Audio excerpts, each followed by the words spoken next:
I'm Terrance Glover, and the highest and best use for my business is customer service and urban planning.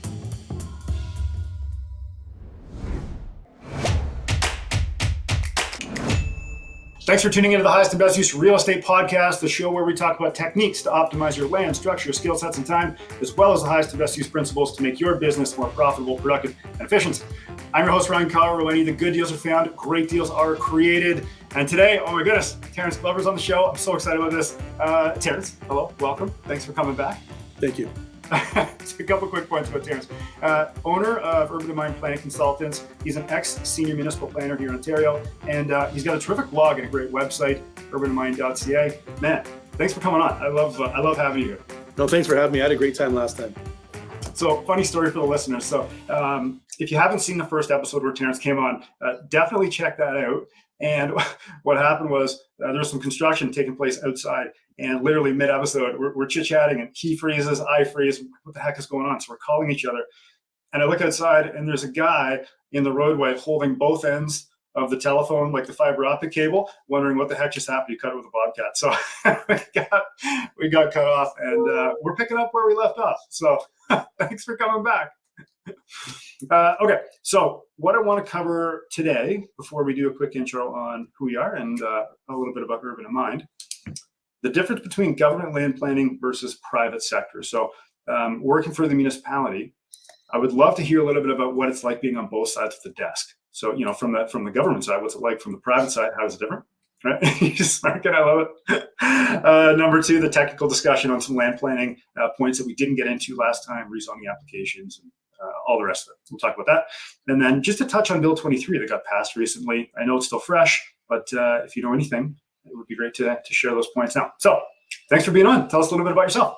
Thank you. So my name is Terrance Glover. I'm the founder and owner of Urban in Mind Planning Consultants. We've been in business for about 7 years now.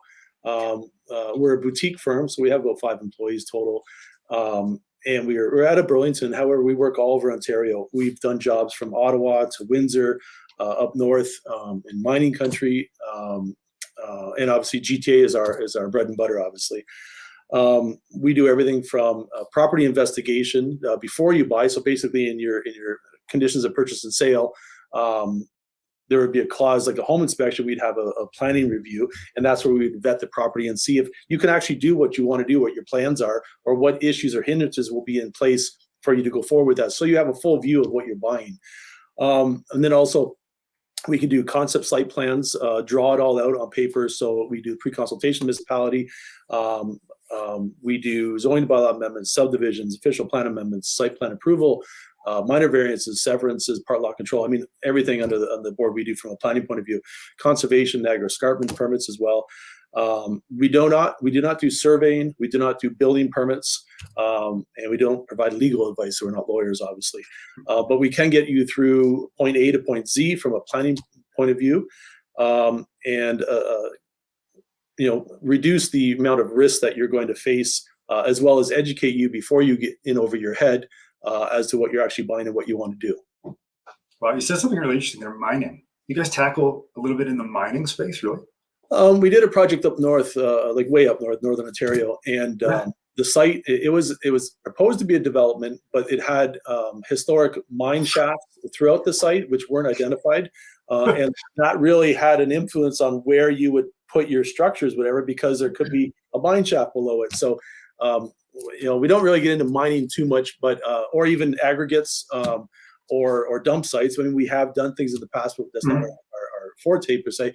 But sometimes these things, Ministry of the Environment, Ministry of Mining and Culture, and that they kind of leach into our projects as well.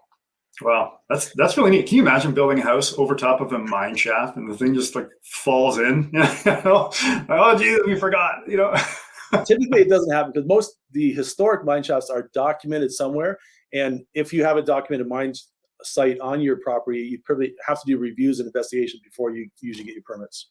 Yeah, would they drill core samples and check the structural integrity of the mine? Like, how does it work?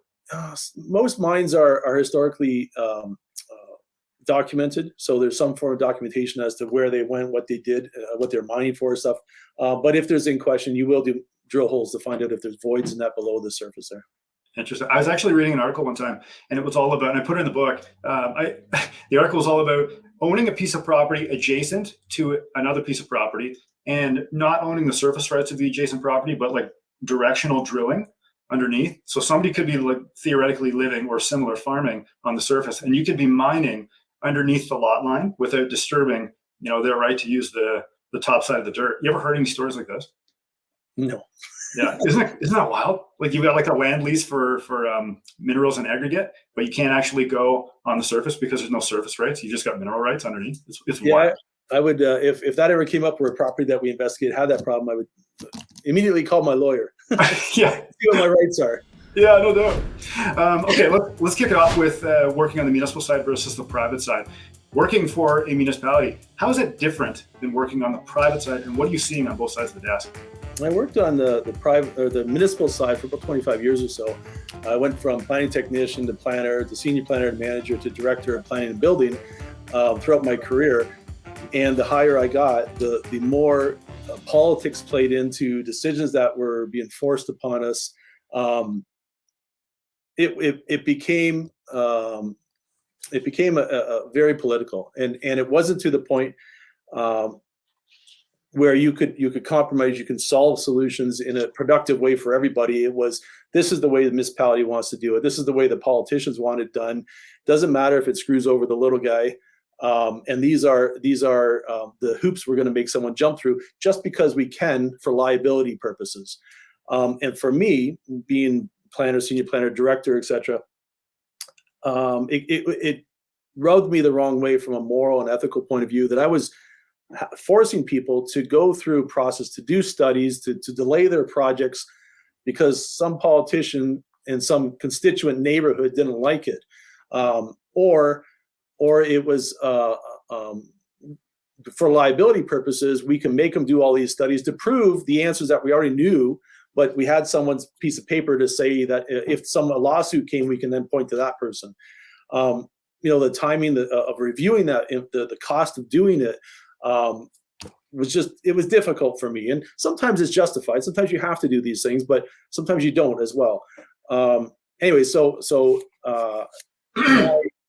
my tolerance became too much, and I left the public sector. I mean, sometimes it was great as well working there. I mean, you had a pension, you had benefits, you had all that stuff as well. But from a planning point of view, and I got into this job because I really enjoy developing and helping people.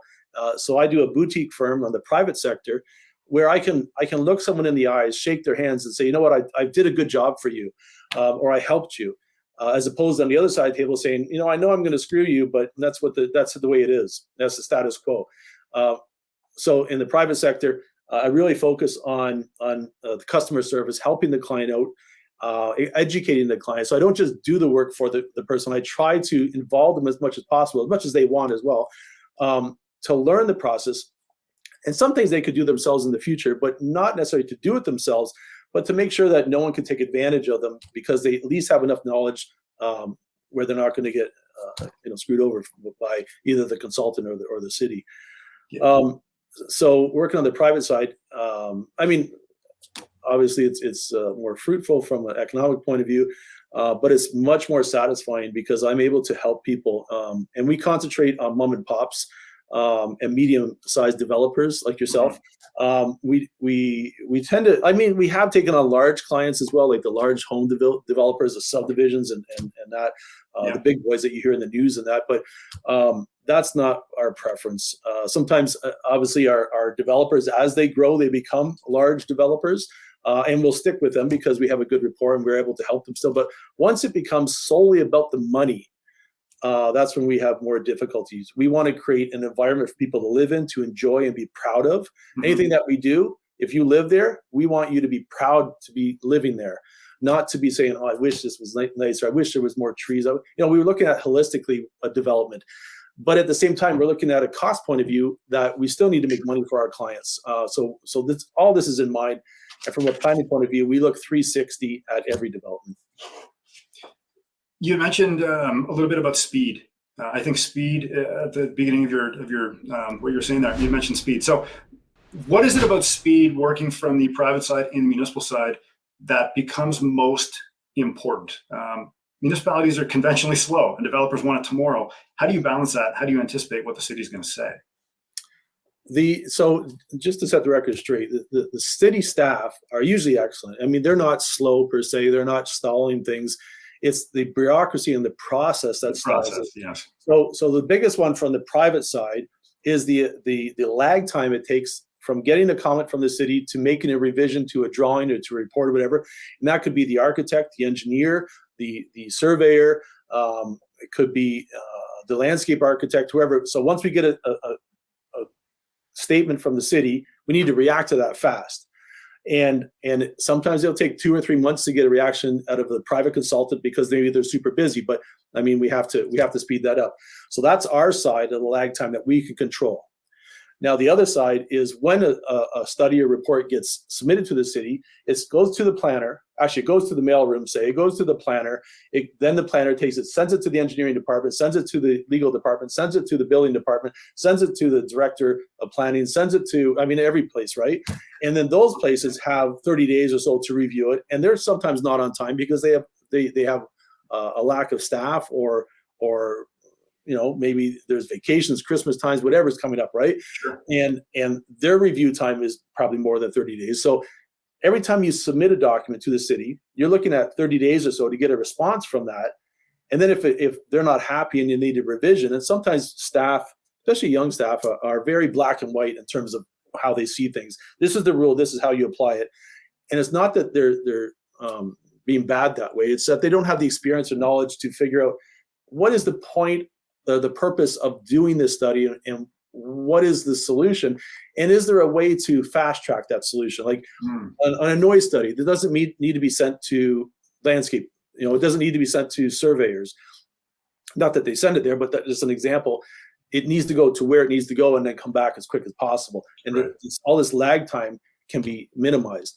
So from the city point of view, when you get 5 or 6 departments and their lag time to get back to you, everything is very slow, every submission you make. So from a consultant point of view, you want to make 1 submission, maybe 2. Usually, I haven't seen anything at 1 submission. Maybe twice in my entire career. It's the unicorn. It's just 2 or 3 submissions to resolve all the issues. So you have to factor in, we have the initial development of all the reports and everything, the submission, then a month or 2 lag time, get your response, then do revisions, a month or 2 lag time, and then submission again, and then you get your approval, right? So you're looking, for any development, it could be from 3 to 8 months or so, and you have to factor in that carrying cost of the project that you have during that time. And it's not, again, that anybody did anything wrong. It's the level of bureaucracy and the hoops that you have to jump through. And if you don't hire proper consultants, the reports that you get could be deficient or inaccurate or something, and you have to do it again or revise it. And every time you have to do something again and again, it causes an extra month or 2 of delay. Yeah. How can you anticipate, as a planner on the private side, what the city's actually going to say so you get ahead of that? So I like to think with my experience, I have a really good idea of what the city's going to ask for. Plus, if I get into it and I have a junior planner on the other side of the table or a senior planner, junior planner, even if I offer them a solution to make things easier, they have to go to their manager and check it out. If I have a manager at the table, we can sometimes make a decision at that table. But it's the amount of studies and issues on board with an application. And when we vet a property when someone's buying it, we will generally know what the scope of issues are and what different studies that we have to do. We can get on that right away. But also we have the pre-consultation or formal consultation with the city where we're supposed to lay out all the requirements to make a proper full submission. Mm-hmm. However, we found out just recently in Hamilton as well, we had a formal consultation. They gave us the list of things to do, and they never put, for argument's sake, a noise study as a requirement. And then just as we're going into the public meeting, they said, oh, by the way, we're not going to public meeting now because we need a noise study. And I'm like, I think you need a noise study, but you didn't ask for it. And we asked you, I mean, why are we being held up here? Yeah. Technically, we need a noise study. And I said, well, you have all these developments around this property that have done noise studies, and they're okay. So can we rely on those noise studies to give us the conditions of approval? They said, no, you have to do your own. I said, but we know what the answer is going to be. This is one of these things that right. There are ways to get around the solution, but still satisfies things. but they said, no, from a liability technical point of view, you have to do your own noise study, even though we know what the answer is going to be, and we're not moving ahead until that's done. Do pre-con comments not form part of the legal document? I mean, yeah, if you go to court. I mean, if I wanted to go to court and challenge them that you didn't ask for a noise study, sure. In my opinion, we'd probably win. But then you have 8 months of delay. You don't know. You have to hire a lawyer. You have to hire a planner. There's an extra $20,000, $30,000. I mean, it gets to the point where the city knows that they can bully you. No, I'm not saying Hamilton or anything like that. I'm just saying in general. Right. The city understands that you have a carrying cost on your property, and they know that to appeal it will be a significant cost as well. So sometimes the municipal governments will leverage that and say, do what we want, or you can go to appeal and we may lose. I mean, it's just tax dollars to us. I mean, sure. And although, tongue in cheek that they say, they care about tax dollars and that, I've been in discussions in different cities that I've worked at, and they're like, the tax dollars and the cost of appeal really doesn't matter to a planning point of view. It's more of a political, whether the politicians want to eat that from the constituents, that the tax dollars are going to make all these appeals. And oftentimes the constituents don't even realize what it's costing until a municipality sometimes comes out with, this is how much we spent at the OMB or the OLT this year. And then they're like, wait a second, we spent $2 million at the OLT to argue appeals. Yeah. So oftentimes the public doesn't even know what it costs for the city to appeal or to defend an appeal, It's ever been in a situation where the city is clearly asking for something where from the private side that they can't ask for that, and you also know from the municipal side they can't ask for it, but they're asking for it anyways, and you catch them in a circumstance of this nature? I plead the fifth on that one. Yeah, I mean, let's just put it to the municipalities and municipal staff are trying to do the right thing, are trying to make a good environment, trying to make good communities in principle. Okay, every planner who gets into this field wants to do better for society. In the process of doing that, politics, economies, engineering, things like that sometimes get in the way of that, and then we're forced to compromise as to what the end result's going to be. So when I say there's sometimes leverage, and the city knows that there's carrying cost leverage, in my experience, they'll push you to a certain point, and then there's a compromise at the end of it. So I'll use this example that it's a game almost that's being played now. We try not to do this, but it's out there. You have a plan and you're happy. Say it's a 6-unit apartment building, for argument's sake. Yep. And that's what you want. But if you go into a municipality with 6 units, they're going to kick you back to 4 units. And that's just the municipality is trying to, for whatever reason, trying to make a better community, trying to make a better parking or whatever, right? Mm-hmm. So the game is that as a consultant or a planner, you come in with 8 units. Now, you feel that 8 units could work, but that's really not what we're going. We're trying to go 6 units. And then the municipality kicks you back from 8 to 6, and then you're like, oh, 6, okay, we'll do that. And then that's what you start off with, right? And unfortunately, that's part of the game that's played. And really, it shouldn't be. It should be, you can do 8 units, or you can do 6 units. You come in with 6 units, and they don't kick you back. As long as you met the parking requirements, the aesthetics, the landscaping, you met all those criteria, you can do what the policies say. But oftentimes they try to grab more from you, I guess, as part of their process. It happens. I actually heard to that point, I heard in Hamilton recently, they've said, yes, we will allow 4 units per residential dwelling. Have you heard this? I haven't heard that one. I know 3 units is permitted now at Bill 23. And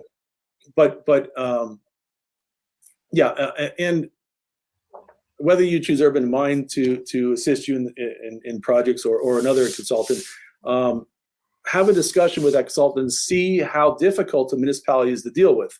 Some municipalities are very difficult to deal with, often ones that have brand new staff. The staff are not comfortable enough to play within their permissions or their authority, so they go black and white by the book. And those are typically very difficult to deal with because you have to get through the system. If you have a municipality with seasoned older staff, sometimes they get set in their ways and they're like, this is the way we've always done it, so we're going to do it this way continued. and that's a problem as well. What your consultants want to look for or advise you on is the municipality, if they have a mix of staff, new, old, etc., and they're pliable in terms of how they apply the policies. So it was the first question with a consultant is, this municipality I'm going to work in, how difficult are they to deal with? And then also, how long does this municipality usually take to process applications? Yeah, I guess you're going to get varying answers depending on the specific location, right? But as part of your review of the property, you should know, this is one of the issues that you would investigate, is if I go for a zoning bylaw amendment, some municipalities it may take 4 months, some municipalities it may take 2 years. So what municipality am I enter into so that you can feed it back to your carrying costs? Should I expect to carry this project for 2 years before I get approval? Or should I be able to move up very quickly within 6 months or so? Yeah, that's fair. And especially in a downturn market like what we're seeing now. I mean, if you've got a market that's going to the moon like it has been for the last 10 years, no matter what you buy, later on it's going to be worth more in essence, right? But now we're going the other way. So the longer you carry it, the more it's actually costing you, instead of just inflating the price away and inflating the debt and the problems away, right? Now it's the opposite. Now you're hanging on to a dead dog. Yeah, I think, and I look back to British Columbia or Vancouver and that back in the 80s, when people were walking away from the mortgages because the value of the land was less than the mortgage they were paying. And the people who hung on to those mortgages and paid those mortgages, 2 or 3 years after, were looking at $1 million profits, etc. Instead of the people who walked away lost everything, right? Right. So in this market, you always want to budget in a carrying cost. But if you hold out and still move forward in this economy, in this market, I think at the end of the day, you'll benefit. Because I always say, rule of thumb is from the start of an idea to the shovel in the ground is about 3 years. Yep. Okay, so if you have an idea, I want to put a development here, you buy the land, the process and everything to get to that point, to get the shovel in the ground, is about 3 years from that point. So you should have a carrying cost for at least 3 years for any project you do. Would you consider that to be the same on a small infill build, like just a standard severance and a variance? Or would you consider that to be for the larger stuff, or both? Again, it depends on the issues you're going to face. I think practicality, I always want to over budget, right? To be safe. I never want to set my clients up for potential failure. So you over budget, say 3-year carrying costs, and it only takes you a year and a half. Great. You have a year and a half worth of carrying costs you haven't used or the opportunity costs, right?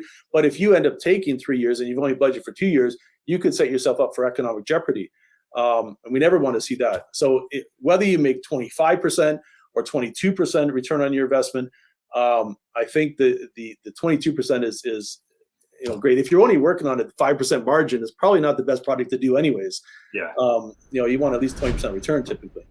Yeah. Before we move on to the technical side of land planning, in your opinion, where do you think the most money is made? Do you think it's in the dirt or in the construction? Where do you think the economics really shine through? A lot of variables in that too. I don't want to give you, we don't work with dollar values in our firm because we're not experts, economists, accountants, anything like that. We can only go on our experience and what we see. There is money to be made on every step of the project. So buying the land, holding the land, there's in Ontario, in Southern Ontario anyways, there's always the property values always go up. Now it's like the stock market. Sometimes they go down, they go up, but over time they go up. Especially with the amount of immigration the federal government is allowing in, and they come in to the GTA or the urban areas, which is Vancouver, Ontario. You're seeing a little bit more in Maritimes and Alberta and that, but I think 70% or so new immigrants in that come into the GTA area. There's the green belt, which is steadfast about you not developing in it. Now I know Bill 23 is moved into that area a bit, but really fundamentally there's still this green belt that exists and we're not really moving into that. Yep. So either you concentrate that development in the cities, the urban areas, or you jump over that green belt to like Barrie or Oshawa, whatever. You move to areas outside that green belt where you can develop. When you do that, your market is limited because you want to be in the green belt because that's where people commute to. Because the longer you commute, the lower the price is going to be for the units, say. But the problem we've been having, and the reason the government has introduced Bill 23 is because the politics, in my opinion, the politics have not promoted intensification and infill developments. So when someone comes in, they want to do a fourplex on a residential lot, for argument's sake, the neighbors go ballistic. The politicians whose only job is to get reelected, right? Because if they don't get reelected, they got to find a new job because that's their job. So their whole job is to get reelected. So they'll, and generally speaking, and this is my opinion, that they'll do what's necessary to get reelected. And if the neighborhood and the squeaky wheels per se, because there's obviously a silent majority that doesn't come out, but the squeaky wheels come out, the politicians are like, oh, this is a problem. We got to deal something here.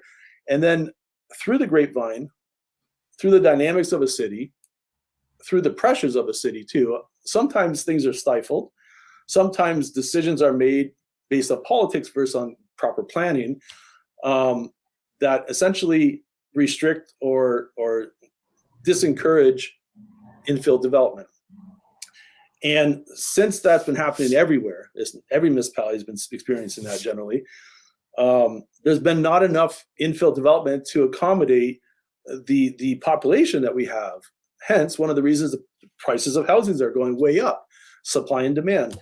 So the government, Bill 23, has said enough's enough. I mean, we understand the dynamic that you say we're going to get infill, but you're not approving infill through the projects, or you're stalling it and causing all this delays to disincentivize the infill projects.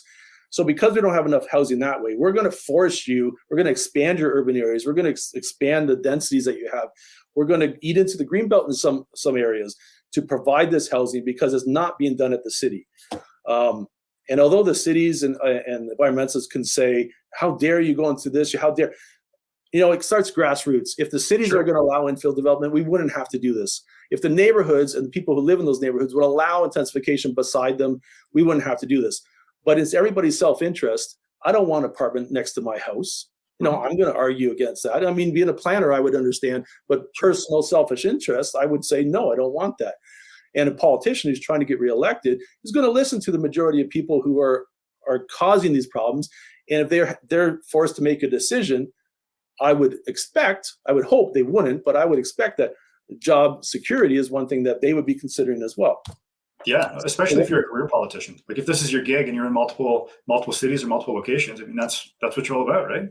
And if your other politicians in your same city or another city are getting away with stifling development, which is what the neighbors want, why don't I do it too?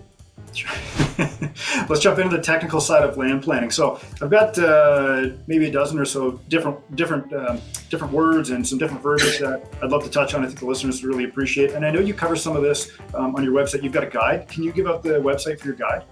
Yeah. So www.urbaninmind.ca, and so we have we have all the services we provide there. CPTED, which is crime prevention through environmental design, planning justification reports, regular planning intensification, stuff like that. But we also have a shop button on the top of our website. And through that, you can go to another portal, which has a bunch of stuff that we have for sale on our website, digital, obviously, so you can download them. There's books and resources about learning about planning. We have a seminar on there that takes you through how to do or what to consider and how to do planning in Ontario. And any mom and pop or novice developer, even a small developer, should, whether you watch a video or not, you should have an understanding of how the planning process works in Ontario. Not again that you're going to do it yourself, but you can't be misled. The more education you have, the better. I think it's a 4 or 5 hour seminar. We did a live seminar before COVID hit. We recorded it, and that's what we're promoting. We're also going to be having new products coming on there. We're working on tiny homes. So this new legislation under Bill 23, where you have able to put units in your backyard. People are like, well, how do I do that? What do I do? We're going to do a book on how it's done. We're going to even have blueprints per se on how to, put a tiny room or a tiny building in your backyard and rent it out. So a lot of the thought process or confusion will be straightforward and put forward. We're also going to be CPTED seminars with crime prevention through environmental design. So there's a lot of stuff on there. And for the municipalities, in doing policy development myself in the past, we have photographs and we have drawings that they can use in their policy documents, so they don't have to pay staff to create this stuff themselves. They pay like a one-time fee for $25, wherever they can use that and put that into their documents. It's just more economies of scale. Makes it a lot cheaper for municipalities. Yeah, that's awesome, man. That's really good. So definitely check that out. For anybody listening, please go to urbaninmind.ca, check out a shop. For some of these technical land planning questions, I want to talk about types of title. So absolute versus qualified and so on. What is the difference between various types of title and how do they affect the boundaries of a parcel? So that's really a question for a surveyor or a lawyer per se. But you had the land registry system and you had the land title system. Titles is what we work on today, essentially, land titles. And you go get your PIN number and you would identify where your property is, what the legal restrictions on your property, such as easements and things of that nature. But anytime you do a title search, it should be in the title system. Now, if it's not, sometimes when I worked in Brantford, for argument's sake, there were tracts of land, little bits here and there that weren't under the title system because they were under the previous registry system. And because of the treaties from the indigenous people, it was unclear of who owned what. Because in the absolute titles, we know what the metes and bounds of a property is. But when you have a piece of property that's not within that system, and sometimes it was from when they switched from one system to another, it wasn't converted properly. Sometimes, in this case, it was on the river, and the river had subsided a bit, and then there was this piece of land that was now available. It wasn't underwater anymore, and it wasn't picked up in the title. So who owned that piece of land? Oh. That's when you had to get your lawyers involved in order to figure out, what does the treaty say? What does the old registry system say? What does the title say? And figure out from there. That's far beyond my knowledge base, my pay grade. But anyway, I can say from a planning point of view is pull a title search when you look at a property, when you buy a property. Look to see if there's any encumbrances on it, such as easements or ownerships or whatever, mortgages, etc. And make sure you have a clear title when you're buying it. And your lawyer, when you do buy a property, should be investigating that. And I'll say too, in my experience, a number of lawyers are using the title insurance to protect themselves or protect yourself from issues. But title insurance isn't everything it's cracked up to be. In the old days, you didn't have title insurance, and the lawyer would have to vet everything and certify that it was right. And that nowadays, in my opinion as well, a lawyer does their due diligence, but relies on title insurance to cover mistakes or whatever. Sure. So make sure you have title insurance 100%, because sometimes things are missed. And if you're not covered, you're going to be in trouble. Is it true that you need absolute title to convert to condo? That would be, when you do the condo documents, your lawyer would set up everything that you'd need to register that condo. I believe absolute title is one of the things that you need, but again, that's not my expertise. We usually bring it to the point of getting condo approval. The registering of condo documents, and that is a lawyer would do that for you. Interesting. Okay. Zoning bylaw versus minor variance. What's the difference? Generally, they both accomplish the same thing. They do it in different ways, though. So a minor variance is a smaller or lesser deviation from the zoning that's currently there. So say, for example, you had I wanted to build a house, and everything was fine with that house except the side yard. Instead of requiring 1.5 meters, the size of house you wanted or size of house you needed only allowed for 1.2 meter side yard setback. So you go through a variance. It's a very simple, small deviation, and you'd ask, instead of having 1.5, can I have 1.2? And the Committee of Adjustment, through that, which does minor variances and severances and that, they would say yes or no, and off to the races you go. You get your building permit once you get a positive decision. A zoning bylaw amendment is a larger deviation or a change in zoning altogether. So say I had an R1 zoning, which allowed for argument's sake, single detached houses, but I wanted a duplex. And an R3 is where the duplexes were found. And I'm an R1, so I'd have to do a zoning amendment to change my land from R1 to R3 to allow that. Alternatively, if you had many deviations, so I needed a front yard, I need a rear yard, I need side yard, I need a height, I needed parking variance, I need all these things. Sometimes the magnitude of all the variances are so great that you're probably not going to be successful at a Committee of Adjustment level in minor variance. So that's when you would go with the zoning bylaw amendment, because you have greater success there. There's 4 tests under minor variances, and every single application has to consider these 4 tests. One is it minor in nature? I mean, that's subjective, right? Is it appropriate and desirable? I mean, that's subjective as well. Is it in general conformity with the official plan? So you have to be sure that you're not going against the official plan policies. Is it general conformity with the zoning bylaw? So the zoning bylaw that you're asking for a variance on, are you doing something to upset the balance or to counter that zoning bylaw? And if not, if you meet those 4 tests, then generally you would get approval. Again, it's subjective. So the committee is made up of lay people of the community. They're appointed by the council to act on council's behalf. They make the decision. And sometimes in smaller communities than that, there's politics and that to get involved in those decisions because there are natural bias that people have. Sure. However, we recently had a appeal where the board member said that any minor variance can be anything. Like I could say, from a minor variance, I could say I want a single detached, and that's what the zoning permits, but I want to do a 12-story apartment building, right? And although that may be in a different zone, whatever, if the committee says you can do a 12-story apartment building there, then you can do a 12-story apartment building then, assuming that's not appealed. So that's like an extreme example, obviously. Regardless of the use. But Because I mean, basically, apartment building and single family would conceivably be different zoning, but if they're like, it's minor, we can do it. minor is not defined by the board. Minor can be anything as long as the permission is given. Really? Okay, so that's why some people go in with a crazy, what you would think is a crazy minor variance, and they're successful because they get approval to do it. And if they're not appealed, then it stands. That's what you can do. Now, in terms of appeal, although, like, if I was to do a single detached and go to a 12-story, and the committee gave me permission to do the 12-story, I can almost guarantee you that council won't like that, and the neighbors around it won't like it.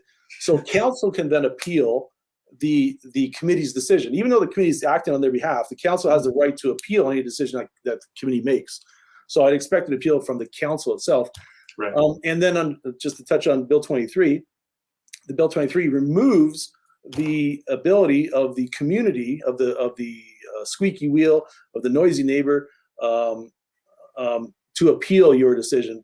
One of the other things that was causing problems and delaying new housing being built is every time you had an infill development, if you were lucky enough to get approval, the neighbors would then appeal you because they didn't, for pure self-interest, they didn't like what was going beside them or in their neighborhood. Mm-hmm. Even though it may work from a planning point of view, they didn't like it. They felt property values or whatever was going to be impacted, so they'd appeal you. Bill 23 has removed that ability for them to appeal you from most applications now. Interesting. What has your success been like at the LPAT or OMB or whatever they're calling it these days? It changes every 3 or 4 years. What has your success been like there, and how does the hearing actually go down? So we had it was OMB, and then it was LPAT. It's Ontario Land Tribunal now, OLT. Yeah. So they're all the same things essentially, but it used to include the railroad. Pardon me? Like the Ontario Land Tribunal and Railroad something, like way back in the day, 100 years ago. Yeah, I mean, the abilities or authority of the things change a little bit here and there, but essentially it's the same thing. It's the appeal body. Yes. Sorry, what was your question again? I got sidetracked. What has your success been like, and what is the process when we go there? Yeah, it's funny. So when you work for the municipality, and I'll put this bluntly to everybody, with any applications, you want to have municipal staff support on your application. It doesn't matter if the council refuses you or not. You want that staff support. And although there's a little bit of a game and all that stuff to play with staff, in general, staff want to create a good community. They want to do good for society. So they're not trying to hurt you per se, but they have to go through the red tape and they have to go through bureaucracy, and they want a good product at the end of the day. Council they're politicians, so they have different reasons for doing stuff. So when I was a municipal planner, and we had the public good, we'll call it, being a municipal planner, I had 100% success rate at the board or tribunal, whatever we did, right? As a private consultant, sometimes we're faced with going up against staff, and then when we're forced to do that, our chance of success is reduced. So for argument's sake, from 90% to 60% or so. Depends on what we're arguing as well. And from a planner, the difference between a planner and a lawyer too, many differences, but the main one is a planner can only provide expert testimony. So what I believe as a professional planner is what I would testify to. I can't argue the client's position, say they want to have this, and I should be able to make an argument to allow this. I can't do it as a planner. I have to give my opinion. If I don't believe 100% that should happen, I can't give evidence on that. Where a lawyer can argue anything they want. They can argue this, that. I mean, their job is to represent the client, to put the case forward as best possible. What is I'm the not here to difference? argue a case. I'm here to give evidence only. What is the difference? So expert testimony versus a lawyer's opinion on how they argue it. How does that differ? So we had a recent court case where or OLT or TLAB, actually, Toronto local appeal body, same thing as the OLT but a Toronto version. We had one where the client wanted to argue the height of a building was not appropriate. And I said, I can't argue that because I don't feel the height is an issue here. I think that from a planning point of view, the height is fine. And they wanted me to argue the height. And I said, I can't do that. I won't do that. So the lawyer argued that the height wasn't appropriate. And he never called upon me to give evidence that the height was off, because he knew my answer would be the height was fine. So he didn't ask me that question. Right. But that's the difference, is you want to have a coordination. Any appeal, you want to have a lawyer to argue your case, to protect you, your rights, and argue what you want argued. And you have to have a planner to give evidence, because if you go to an appeal without a planner, and there's either a city planner or a planner on the other side of the table, and they're the only ones giving expert testimony, that is gospel. What they say, because they're not challenged, what they say must be correct. But if you bring your own planner and they challenge it, now the board member, the tribunal member, is forced to decide which one is correct, which planner has the right opinion. My job is to present the most compelling argument possible from my planning point of view, as expert planning testimony, for what I believe in. And if that can overweigh what the other planner is doing, the tribunal will probably look in favor of your application. But when you're countering the opposite side of the table planner and a city planner, it's difficult to do. But sometimes our clients want us to do that. And sometimes we believe in that as well. Sure. But that's why I say it's very important to make sure that you do whatever possible to have plenty of staff on your side from a staff report point of view. Gotcha. When you show up to an OLT hearing, like, would you come with a land planner, a lawyer, and some type of engineering support? Do you come with paperwork? Like, what do you even prepare with? So it depends on the scale of the development. If you're talking, $100 million development, you're going to throw everything in the kitchen sink at this. If you're talking a $10,000 development, you probably don't want to spend $50,000 in supporting material for an appeal if you're only getting $10,000 out of it. So there's economies of scale there. But generally speaking, if you go to an appeal, you want to have everything plus the kitchen sink to support you. Essentially, you're going to court and you want every piece of evidence you have that supports your claim. So if your engineering will help you, you'll have an engineering report, you'll have a landscape report, you'll have a survey, you'll have a lawyer, you'll have a planner, you'll have, whatever it takes to get there. And your lawyer and your planner should be able to advise you the material that will give you the best strategy to get the decision that you want. Oftentimes the big developments and the guys with the deep pockets, their appeals take weeks or months even to go through, because again, they throw every single piece of information at the tribunal they can. But again, we try to work with the mom and pops and small, medium-sized developers. So we have to, when sometimes our clients want to appeal something, I say, we can do that for you. We're happy to do that. And we agree with you in terms of appeal. But you got to realize it's going to cost you this amount of money. And you got to figure out from your business plan, do you have that? Can you absorb that much money and still make a profit off this? Yeah. What's a typical cost to go to the OLT for like a small infill build, land severance, somebody appeals it, you don't want to do it? Like, what are we talking, 20 grand, 50 grand? Yeah, a minimum, I would say, to do it properly is about 20 grand. You need a lawyer, you need a planner, you might need some other studies in that. So I'm averaging or guesstimating, but in today's economy, which is 2020, we'll say 2022, 23, 20 grand. Yeah.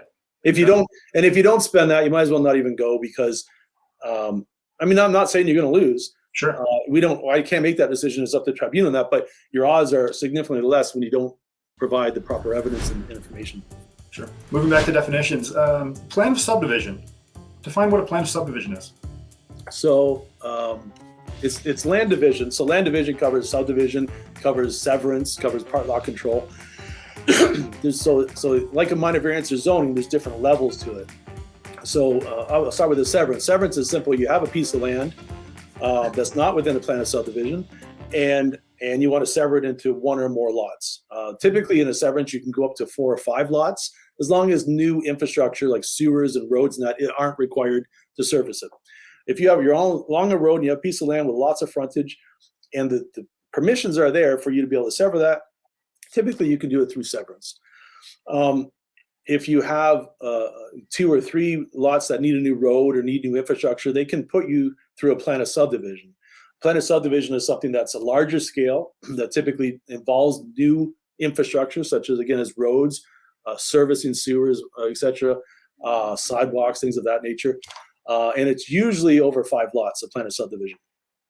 And then finally, part lot control is you have a piece of land that's within a subdivision. So you have a lot within a subdivision. You don't have to sever. You can go through part lot control to create new lots out of that. But that's only if you're in a subdivision already, a registered plan of subdivision. So again, just to recap, severance is if you're not in a plan of subdivision, you can sever it. Part lot control is you're in a plan of subdivision, you can divide it. Subdivision is typically over 5 lots with new infrastructure.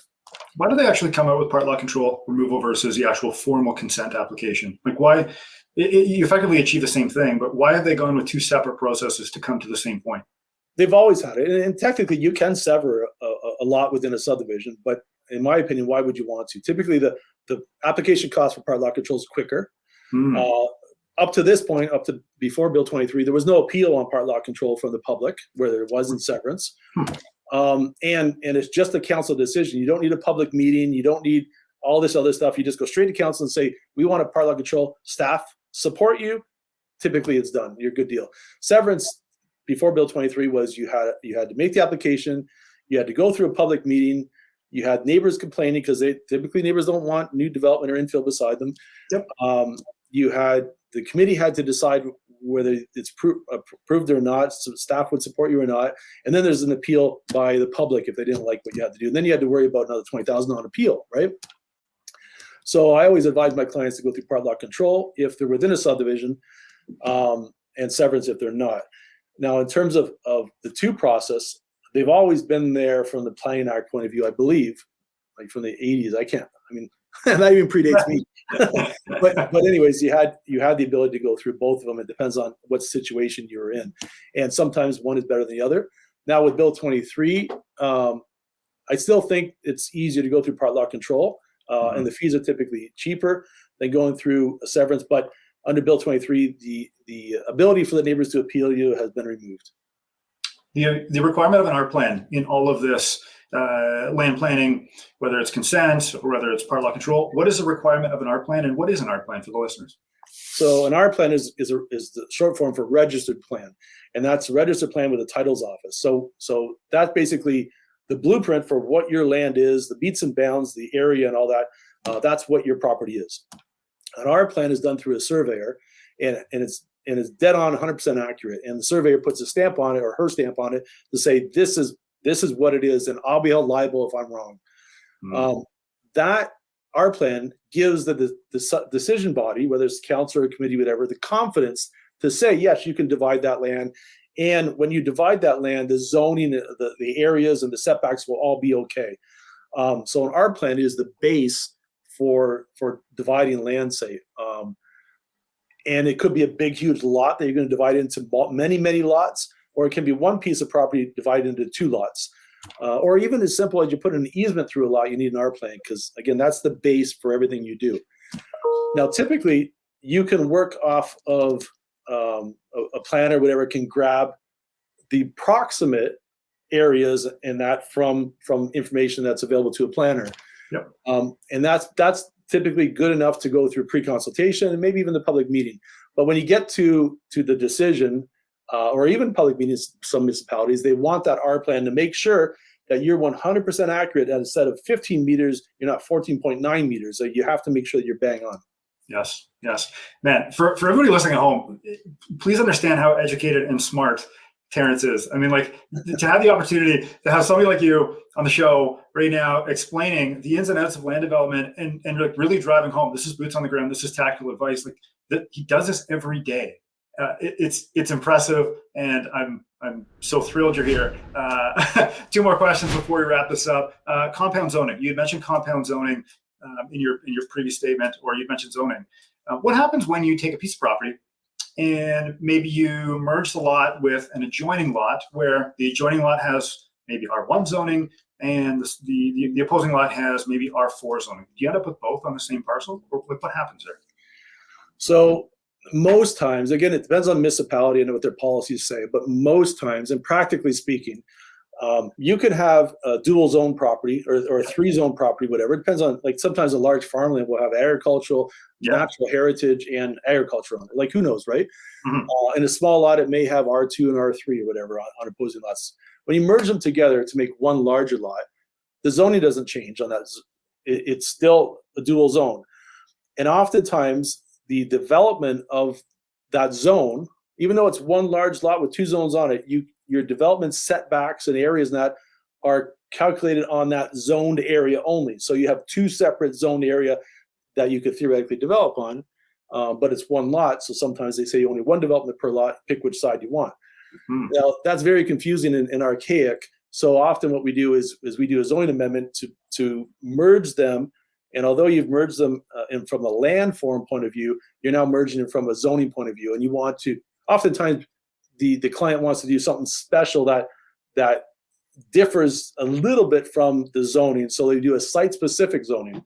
That's right. where so say it's R1 and R3, but our development doesn't really meet either one of them perfectly, Mm-hmm. but it's closer to an R1. What we'll do is we'll incorporate everything into an R1, but an R1 special, which means we're going to meet the R1 zones, except for maybe the rear yard setback here. That's going to be a little bit smaller than what the R1 says.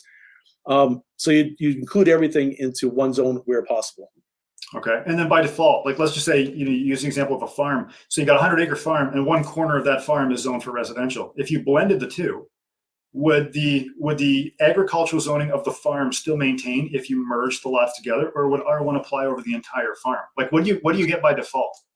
Well, okay, so there's a lot of, it's not a simple answer. It's super technical, but I'm like, hey, interesting. What do you do? I don't know. So typically, my clients and the general public out there want to sever land from farm. They don't want to create bigger farms. They want to sever land, unless you're a corporate farmer and you want to stockpile land, right? Uh-huh. But typically, you want to create residential lots out of the farm community.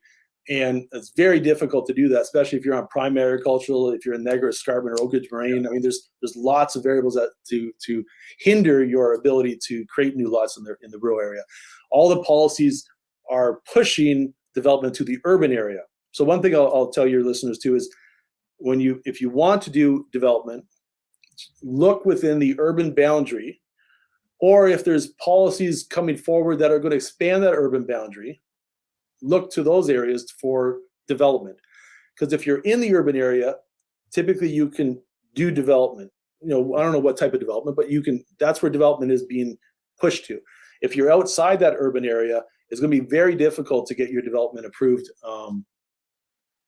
I mean, there are situations where it can be done, but rule of thumb, I would say stay within the urban boundary if you want an easier time for development.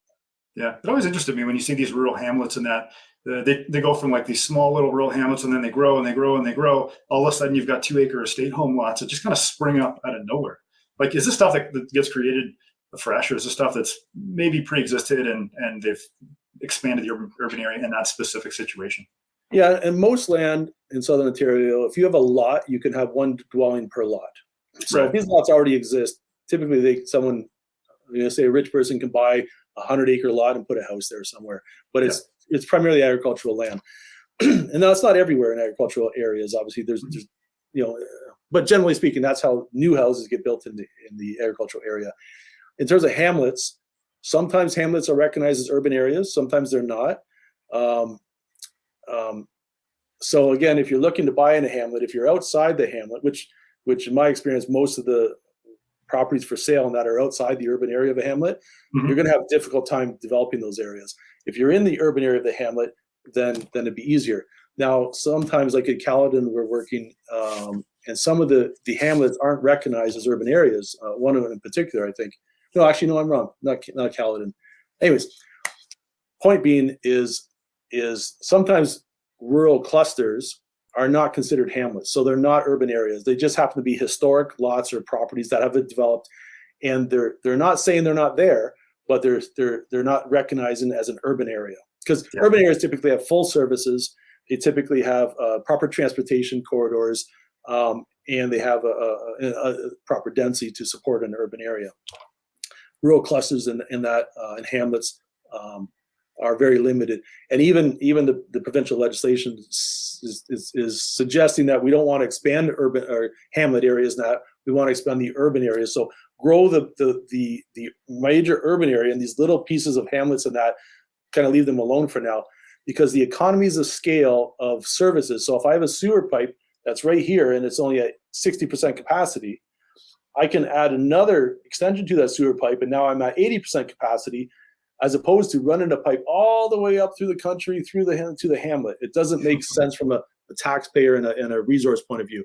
You want to, economies of scale, again, you want to create as much as you can in as little space in that as you can, and use the services you've already built. Why do you have a pipe that's only 60% capacity? You want that pipe at about 80, 90% capacity if possible. Absolutely. Terrance, wow, this has been incredible. From this side of the camera, your width is just so impressive, and your depth is equally as impressive. You know a ton about land planning. Your experience is incredible. I mean, just the fact that you're able to speak both sides of the desk, like we talked about earlier in the episode, is a really key feature of what you do. And from me to you, thank you so much for coming on the show today. I really love having you. Yeah, thank you. And I just like to wrap up and say, again, we work all over Ontario. We represent mom and pops and medium and small developers. We can do everything from investigating the land before you buy it to planning justification reports, so all the planning process that you need. Our focus is the customer and getting through the customer and educating the customer. And we feel that our billing in that is appropriate. We're not out to, we don't build to make money. We do planning, which we love, and that in turn makes us money. So it's not about money first, it's about planning first for us. Where can people find out more about you? So again, our website, www.urbaninmind.ca. There are contacts and everything on that of what we do. And then our shop button at the top, you can look at our seminars, you can look at our books. Again, check back regularly, because I think in the springtime of 2023, we'll be adding a few new books as well as perhaps a new seminar. But it's always changing. And for municipalities, there's technical things on that website too that would help them in their policy development.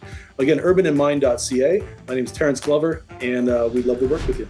Thanks again for listening to the Highest and Best Use podcast. Don't forget to sign up to the book at thehighestandbestuse.com. I'm your host, Ryan Carr, reminding you that good deals are found, great deals are created. Like, share, follow, subscribe, and we will see you on the next episode.